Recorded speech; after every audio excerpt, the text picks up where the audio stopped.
Rebel forces in eastern Ukraine are conducting an offensive to capture the government-held airport in Donetsk, officials say.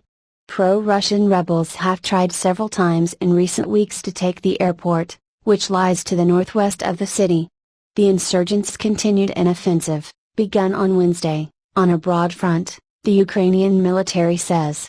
An official truce in place in eastern Ukraine has often been violated.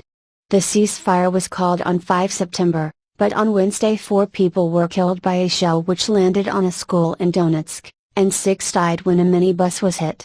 A spokesman for what the Ukrainian government calls its anti-terrorist operation said Ukrainian forces repelled 4 attacks on the airport on Wednesday evening. A T-64 tank was destroyed and 7 rebels were killed, Vladislav Seleznyov told Canal 5 TV.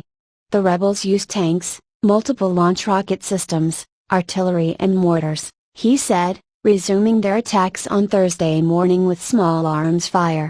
The airport is strategically important, lying just outside Donetsk, the largest city held by the rebels. Its capture by the separatists would help them to resupply. Government forces have been using it to shell separatist positions inside the city. A reporter for Associated Press in Donetsk said on Wednesday there were indications the government may already have lost control of the airport, while rebel leader Alexander Zakharchenko said it was 90% under separatist control. Officials insist the airport is still under government control. More than 3,500 people have been killed in Ukraine in the conflict between pro-Russia separatists and the Kiev government since it began in April. The fighting arose from deep divisions in Ukraine over whether the country should take a more pro-Western or pro-Moscow direction.